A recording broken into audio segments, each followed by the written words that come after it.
Hello everyone. आज हम start करेंगे रिएक्शन मैकेनिज्म। चलो, रिएक्शन मैकेनिज्म। रिएक्शन मैकेनिज्म क्या होता है ये समझेंगे, लेकिन उसके पहले हम समझेंगे ऑर्गेनिक रिएक्शन क्या होता है। ठीक है।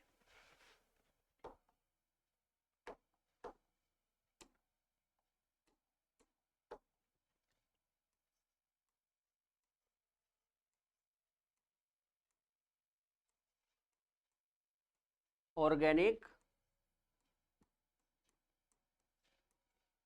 रिएक्शन। ऑर्गेनिक रिएक्शन क्या होता है, सुनो। जब किसी अभिक्रिया में पुराने कोवेलेंट बॉन्ड टूटते हैं और नए कोवेलेंट बॉन्ड बनते हैं, पुराने कोवेलेंट बॉन्ड टूटते हैं और नए कोवेलेंट बॉन्ड बनते हैं, तो उस अभिक्रिया को हम बोलते हैं ऑर्गेनिक रिएक्शन। ठीक है। चलो,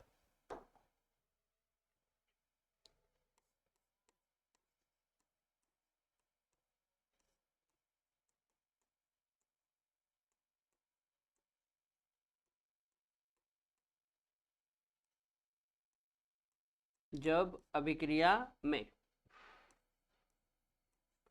ओल्ड कोवेलेंट बॉन्ड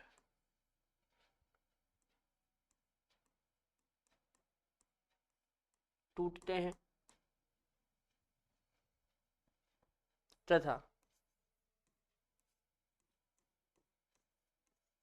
न्यू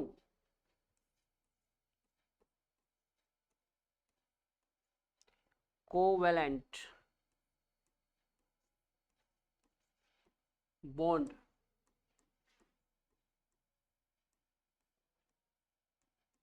बनते हैं। ठीक है। जब अभिक्रिया में ओल्ड कोवेलेंट बॉन्ड टूटते हैं तथा न्यू कोवेलेंट बॉन्ड बनते हैं, तो उसे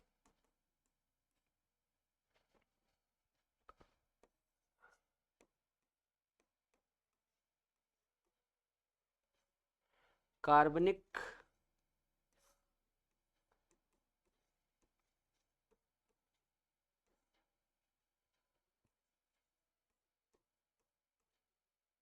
अभिक्रिया यानी कि ऑर्गेनिक रिएक्शन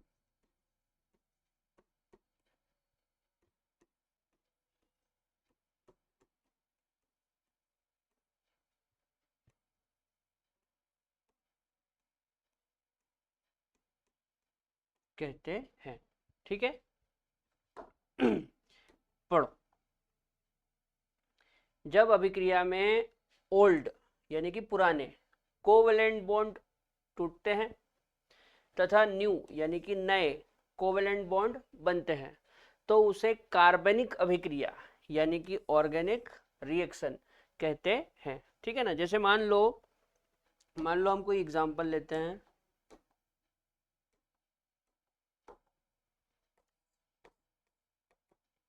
जैसे मान लो RCl। ठीक है। RCl की अभिक्रिया हमने करवाई KOH के साथ। RCl की अभिक्रिया किसके साथ करवाई? KOH के साथ। तो इसमें क्या होगा? इसमें ये जो पुराना बॉन्ड है ये टूटेगा। ठीक है। और नया बॉन्ड इस तरह से बनेगा। ठीक। ये पुराना बॉन्ड टूटेगा और नया बॉन्ड बनेगा। ठीक है ना।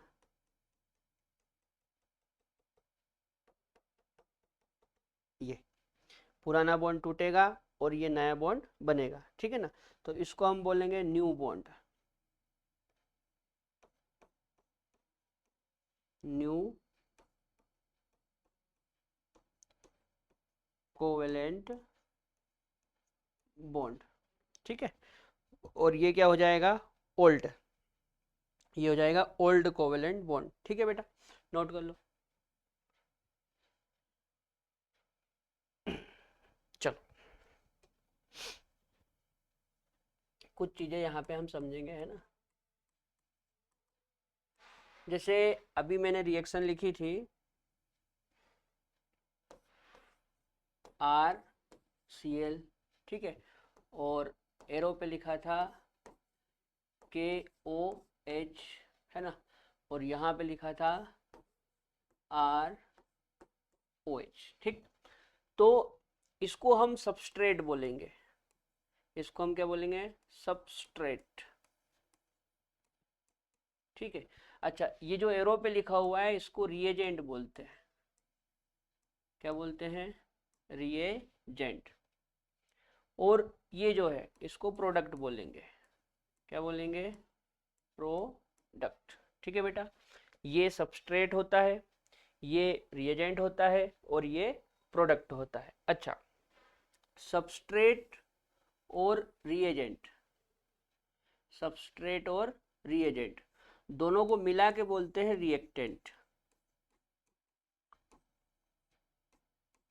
ठीक है, सबस्ट्रेट और रिएजेंट दोनों को मिला के क्या बोलते हैं, रिएक्टेंट्स। ठीक, अब आप एक बात याद रखना,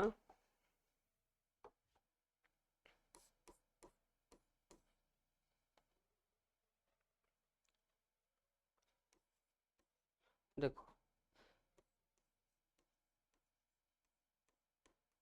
रिएक्टेंट, है ना, रिएक्टेंट्स, रिएक्टेंट्स में दो चीजें हैं, एक तो है सबस्ट्रेट, सबस्ट्रेट, और एक है रिएजेंट। एक सबस्ट्रेट है और एक क्या है, रिएजेंट, है ना। तो ये जो सबस्ट्रेट होता है, ये जो सबस्ट्रेट होता है ये ऑर्गेनिक होता है। ये कैसा होता है, ऑर्गेनिक, ऑर्गेनिक होता है। ठीक है ना, जो सबस्ट्रेट होता है वो क्या होता है, ऑर्गेनिक। लेकिन जो रिएजेंट होता है, ऑर्गेनिक या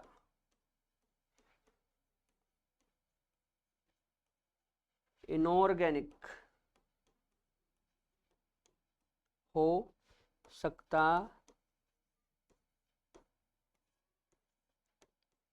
है। ठीक है, जो रिएजेंट होता है वो ऑर्गेनिक या इनऑर्गेनिक हो सकता है, लेकिन जो सबस्ट्रेट है वो हमेशा ऑर्गेनिक होता है। क्लियर।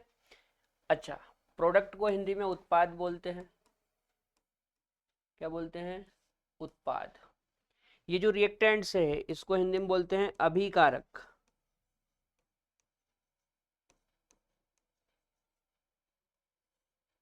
अभिकारक, है ना। सबस्ट्रेट मतलब होता है पदार्थ,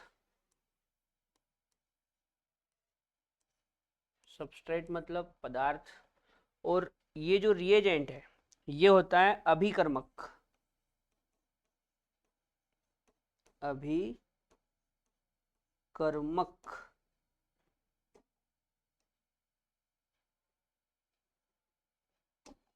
अभिकर्मक, अभिकर्मक, है ना। ये पदार्थ हो गया, नोट कर लो।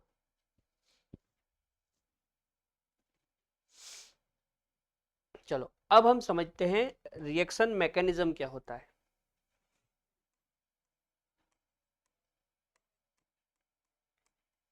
रिएक्शन मैकेनिज्म, रिएक्शन मैकेनिज्म को हिंदी में बोलते हैं बेटा अभिक्रिया की क्रियाविधि। क्या बोलते हैं, अभिक्रिया की क्रियाविधि।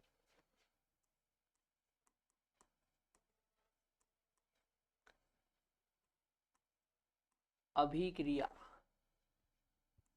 की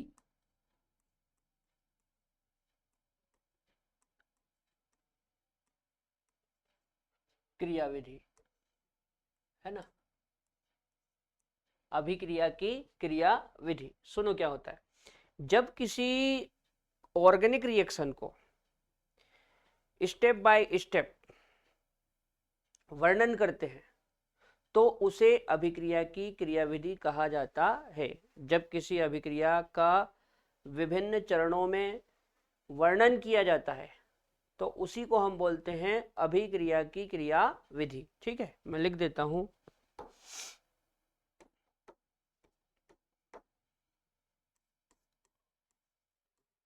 जब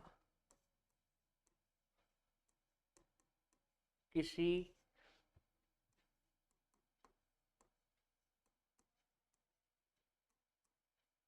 अभिक्रिया का वर्णन, जब किसी अभिक्रिया का वर्णन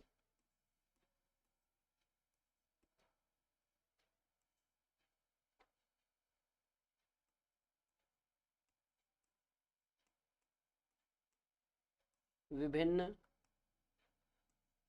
पदों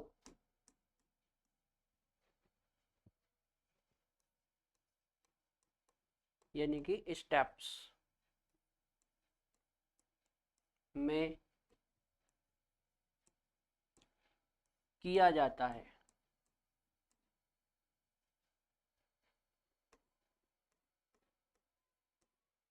किया जाता है, तो उसे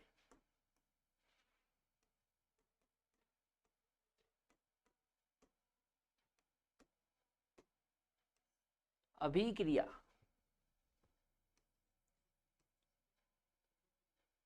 अभिक्रिया की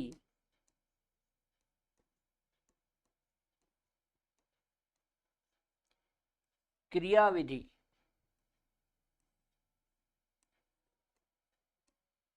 कहते हैं। तो उसे क्या कहते हैं? अभिक्रिया की क्रियाविधि। ठीक है बेटा। देखो, जब किसी अभिक्रिया का वर्णन या विवरण विभिन्न पदों यानी कि स्टेप्स में किया जाता है, तो उसे अभिक्रिया की क्रियाविधि कहते हैं। ठीक है, इसको मैं आपको एक एग्जांपल से समझाता हूं। जैसे मान लो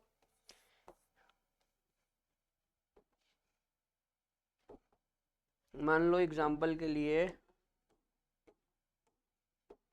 हमारे पास एक चेन रिएक्शन है, चेन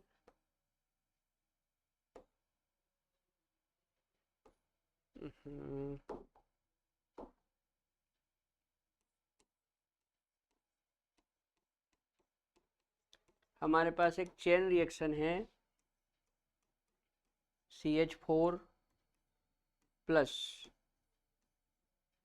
Br2, इससे बनाया CH3Br प्लस HBr। ठीक है, हमारे पास ये एक चेन रिएक्शन है CH4 प्लस Br2, और यहाँ पे ले लेते हैं सनलाइट Hν। ठीक है, Hν क्या होता है? सनलाइट। सनलाइट। तो CH4 प्लस Br2 सनलाइट की प्रेजेंस में जब रिएक्शन करता है तो बनता है CH3Br प्लस HBr। ये मान लो एक रिएक्शन है। अब मेरे को इस रिएक्शन को स्टेप बाय स्टेप यानी कि विभिन्न पदों में इसका वर्णन करना है, तो उसको हम बोलेंगे इस रिएक्शन की क्रियाविधि। ठीक है, चलो देखते हैं इसकी क्रियाविधि। अगले पेज में देखें।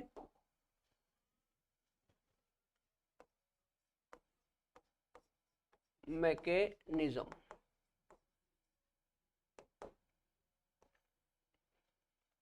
देखो, मैकेनिज्म मतलब होता है क्रियाविधि। मैकेनिज्म मतलब क्या होता है? क्रियाविधि।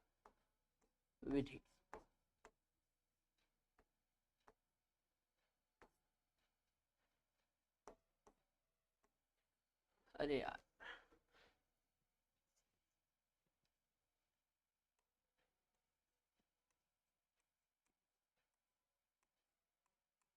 मैकेनिज्म है ना, क्रियाविधि।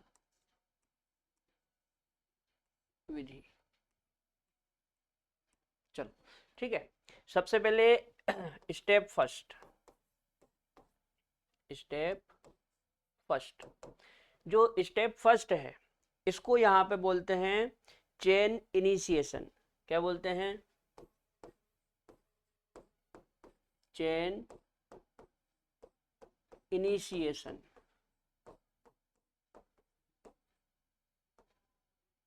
चेन इनिशिएशन, है ना। देखो चेन इनिशिएशन में क्या होता है, चेन इनिशिएशन में क्या होता है, जो बी आर है, बी आर सनलाइट की प्रेजेंस में, सनलाइट की प्रेजेंस में इस बॉन्ड में जो इलेक्ट्रॉन है, देखो ये बॉन्ड टूटेगा सनलाइट की प्रेजेंस में, दोनों बी आर के बीच का जो बॉन्ड है ये टूटेगा, और ये जो दोनों इलेक्ट्रॉन हैं ये एक एक बी आर के पास आ जाएंगे, ठीक है ना। देखो दोनों बी आर है तो दोनों की इलेक्ट्रोनेगेटिविटी सेम है, तो एक इलेक्ट्रॉन को ये ले लेगा, एक इलेक्ट्रॉन को ये ले लेगा, ठीक है। तो फाइनली बन जाएगा बी आर रेडिकल। क्या बन जाएगा, बी आर रेडिकल। इसको हम बोलेंगे ब्रोमीन रेडिकल। क्या बोलेंगे, ब्रोमीन रेडिकल, ब्रोमीन रेडिकल, ठीक है। तो चेन इनिशिएशन में ब्रोमीन रेडिकल बनेगा, ठीक। अच्छा, दूसरी step,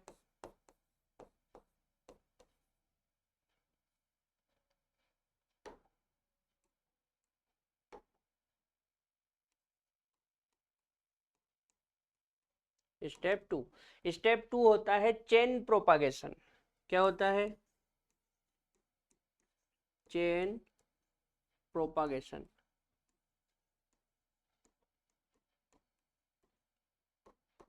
chain propagation, chain propagation में क्या होता है, देखो जो CH4 है वो इस तरह से है, ऐसे, है ना। ये हमारा क्या है, CH4। अब जो चेन प्रोपागेशन है इसमें एक बी आर रेडिकल इस मिथाइल के ऊपर अटैक करेगा, ठीक है। जब इस मिथाइल के ऊपर अटैक करेगा तो यहाँ का बॉन्ड ब्रेक हो जाएगा, क्लियर। ये बॉन्ड जब ब्रेक होगा तो इस बॉन्ड में भी 2 इलेक्ट्रॉन है, कितने इलेक्ट्रॉन है, 2। तो एक इलेक्ट्रॉन कार्बन के पास आ जाएगा और एक इलेक्ट्रॉन हाइड्रोजन के पास, ठीक है। अब ये हाइड्रोजन इस बी आर के साथ मिलके HBr बना लेगा और ये बन जाएगा मिथाइल रेडिकल, CH3 ये प्लस HBr। इसको हम बोलेंगे मिथाइल रेडिकल। क्या बोलेंगे, मिथाइल रेडिकल, मिथाइल रेडिकल, ठीक है। इसके बाद तीसरा स्टेप, ऐसे करते हैं, इसको थोड़ा छोटा कर ले।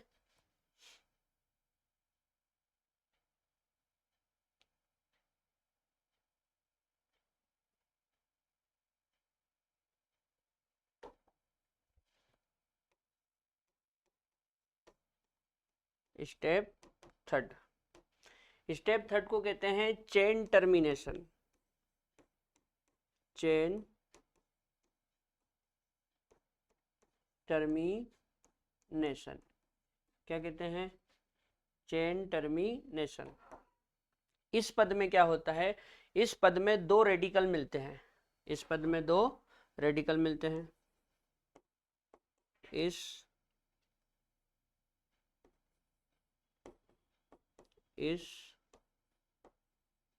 पद में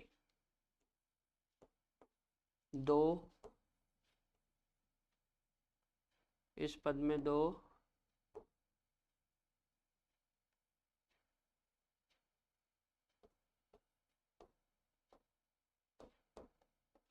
रेडिकल मिलते हैं, ठीक है। इस पद में 2 रेडिकल मिलते हैं। जो टर्मिनेशन वाला स्टेप होता है इसमें क्या होता है बेटा, इसमें 2 रेडिकल मिलते हैं। तो इस पद में 2 रेडिकल मिलते हैं, है ना। देखो जैसे मान लो CH3 और इसके ऊपर रेडिकल प्लस Br, इसके ऊपर रेडिकल, ये दोनों रेडिकल जब मिलेंगे तो प्रोडक्ट बनेगा CH3Br, है ना, ये मेन प्रोडक्ट है, मेन प्रोडक्ट, मेन प्रोडक्ट। इसके अलावा हो सकता है कि दो मिथाइल रेडिकल मिल जाए, क्या मिल जाए, दो मिथाइल रेडिकल। तो दो मिथाइल रेडिकल जब मिलेंगे तो ये बनेगा CH3, ठीक है। या हो सकता है दो Br रेडिकल मिल जाए, कौन मिल जाए, दो Br रेडिकल। जब दो Br रेडिकल मिलेंगे तो ये बनेगा इस तरह से Br, ठीक है। ये अदर प्रोडक्ट है, अदर प्रोडक्ट्स, ठीक है। एक बार फिर से समझो, देखो हमने क्या लिखा, हमने लिखा कि जब किसी अभिक्रिया का वर्णन विभिन्न पदों में यानी कि स्टेप्स में किया जाता है तो उसे अभिक्रिया की क्रियाविधि कहते हैं, ठीक है। इस चीज को समझने के लिए मैंने एक चेन रिएक्शन का एग्जांपल लिया, ठीक। जैसे एक चेन रिएक्शन है CH4 प्लस Br2, एरो पे लिखा है सनलाइट, और प्रोडक्ट क्या बना, CH3Br प्लस HBr, ठीक है, ये प्रोडक्ट बना। अब इसको समझाने के लिए अपन ने इसकी मैकेनिज्म देखी, तो इसकी मैकेनिज्म में तीन स्टेप होती है। कितनी स्टेप होती है, तीन स्टेप। पहली स्टेप को बोलते हैं चेन इनिशिएशन, क्या बोलते हैं, चेन इनिशिएशन। हिंदी में बोलेंगे श्रृंखला प्रारंभन, श्रृंखला प्रारंभन, मतलब यहां से श्रृंखला प्रारंभ होती है, स्टार्ट होती है। तो होता क्या है, ये जो Br है, Br के बीच का बॉन्ड ब्रेक होगा सनलाइट की प्रेजेंस में, तो दोनों Br की इलेक्ट्रोनेगेटिविटी सेम है, इसलिए बॉन्ड का एक इलेक्ट्रॉन ये वाला Br ले लेगा और बॉन्ड का दूसरा इलेक्ट्रॉन ये वाला Br ले लेगा। तो क्या बनेगा, ब्रोमीन रेडिकल, क्या बनेगा, ब्रोमीन रेडिकल। अब दूसरी स्टेप है चेन प्रोपागेशन, चेन प्रोपागेशन, इसको हिंदी में कहते हैं श्रृंखला संचरण, क्या बोलते हैं, श्रृंखला संचरण। इसमें क्या होगा, जो Br रेडिकल बना है वो Br रेडिकल इस मिथाइल के ऊपर अटैक करेगा, ठीक है। जब Br रेडिकल मिथाइल के ऊपर अटैक करेगा तो कार्बन और हाइड्रोजन के बीच का बॉन्ड टूट जाएगा, जिसके कारण क्या बनेगा, मिथाइल रेडिकल, क्या बनेगा, मिथाइल रेडिकल। और ये HBr के साथ क्या बना लेगा, HBr, ठीक। तीसरी स्टेप है चेन टर्मिनेशन, इसको हिंदी में बोलते हैं श्रृंखला समापन, क्या बोलते हैं, श्रृंखला समापन। मतलब इस पद के बाद श्रृंखला समाप्त हो जाएगी, ठीक है। इस पद में क्या होता है, इस पद में दो रेडिकल मिलते हैं, कौन मिलते हैं, दो रेडिकल। जब दो रेडिकल मिलेंगे तो प्रोडक्ट बनेगा। जैसे एक मिथाइल रेडिकल और एक ब्रोमीन रेडिकल दोनों मिलेंगे तो बनेगा CH3Br, जो कि मेन प्रोडक्ट है इस रिएक्शन का। इसके अलावा अन्य प्रोडक्ट भी बन सकते हैं, जैसे यदि दो मिथाइल रेडिकल मिल जाए तो एथेन बन जाएगा, क्या बन जाएगा, एथेन। और यदि दो Br रेडिकल मिल जाए तो फिर से Br2 बन जाएगा, ठीक है ना। एथेन और Br2 ये अदर प्रोडक्ट है और मिथाइल ब्रोमाइड ये मेन प्रोडक्ट है, ठीक है। तो हमने क्या करा, हमने उस रिएक्शन को स्टेप बाय स्टेप विभिन्न पदों में वर्णन किया, इसी को बोलते हैं अभिक्रिया की क्रिया विधि, ठीक है, नोट करो।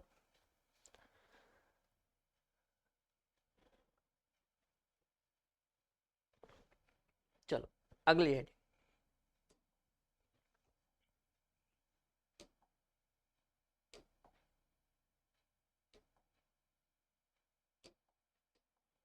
अगला है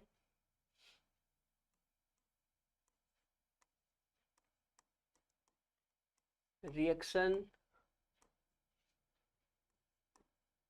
मैकेनिज्म को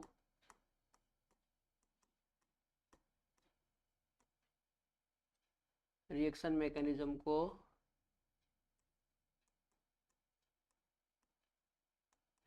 समझने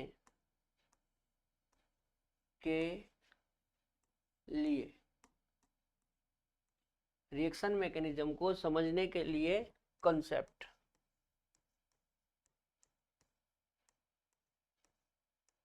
रिएक्शन मैकेनिज्म को समझने के लिए कंसेप्ट, ठीक है, यानी कि जो अभिक्रिया की क्रियाविधि होती है उसको समझने के लिए कौन कौन से कंसेप्ट दिए गए, ठीक है। तो यदि किसी अभिक्रिया की क्रियाविधि को समझना है तो उसके लिए 3 कंसेप्ट होते हैं। पहला होता है इलेक्ट्रॉनिक ट्रांसफर ऑफ इलेक्ट्रॉन, दूसरा होता है नेचर ऑफ रिएजेंट, और तीसरा होता है टाइप ऑफ रिएक्शन, ठीक है। मैं एक एक करके लिख देता हूं। पहला क्या है? पहला है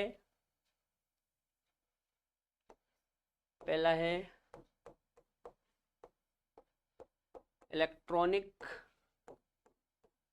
ट्रांसफर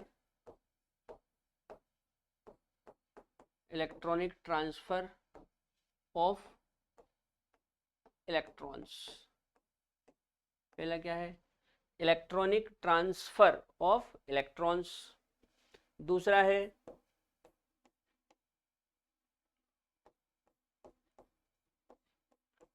नेचर ऑफ रिएजेंट। तीसरा है type of reaction.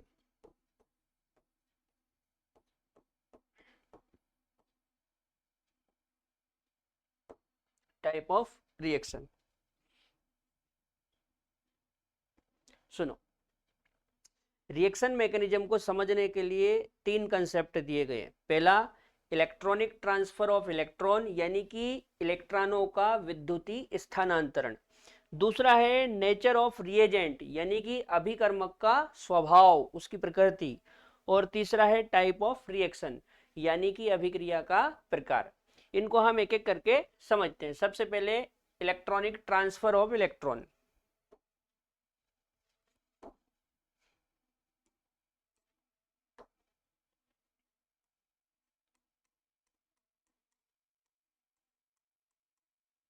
Electronic transfer of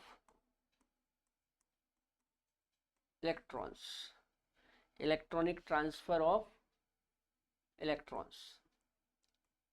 देखो, इलेक्ट्रॉनों का जो ट्रांसफर है उसको समझने के लिए हमको कुछ प्रभाव पढ़ने पड़ेंगे। क्या पढ़ने पड़ेंगे? कुछ प्रभाव। तो कौन कौन से प्रभाव है पहले वो लिख लेते हैं, है ना।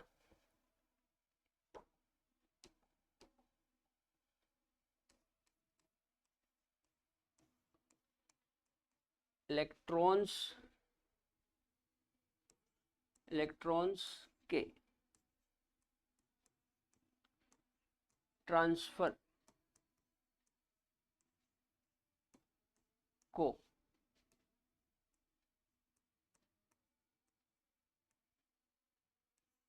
प्रभावित करने वाले कारक।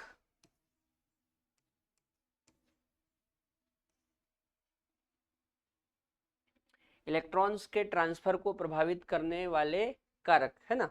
इलेक्ट्रॉन्स के ट्रांसफर को प्रभावित करने वाले कारक।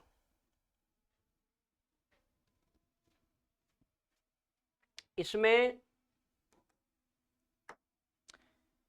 सबसे पहला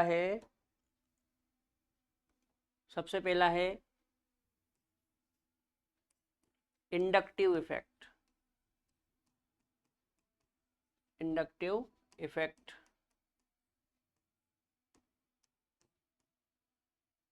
दूसरा है मीजोमेरिक इफेक्ट।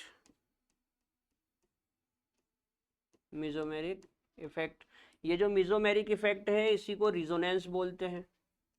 क्या बोलते हैं? रिजोनेंस, ठीक है, रिजोनेंस। अच्छा, तीसरा है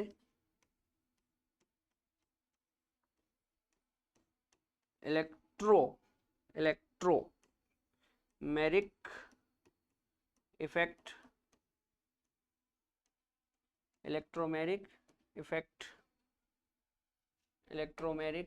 इफेक्ट। और चौथा है हाइपर कॉन्जुगेशन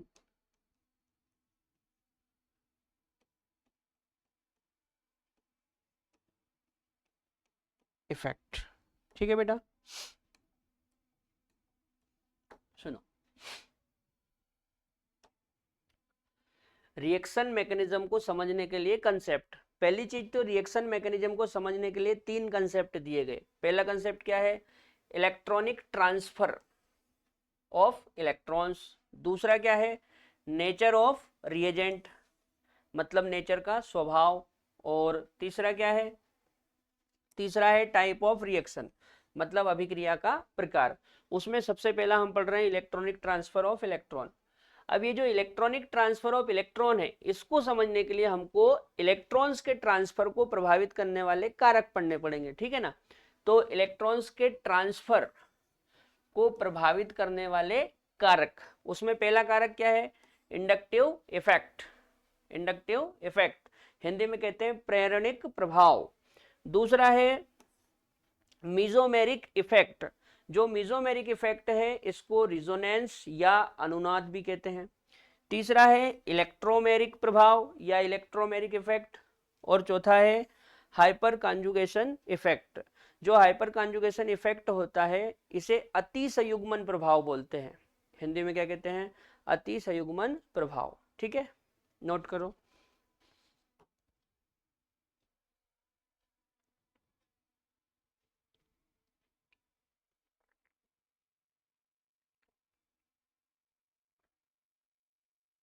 चलो, तो आज के लेक्चर में हमने रिएक्शन मैकेनिज्म के बारे में कुछ बेसिक जानकारी पढ़ी। कल से हम एक एक करके ये इफेक्ट पढ़ेंगे। ठीक है, जय राम जी की।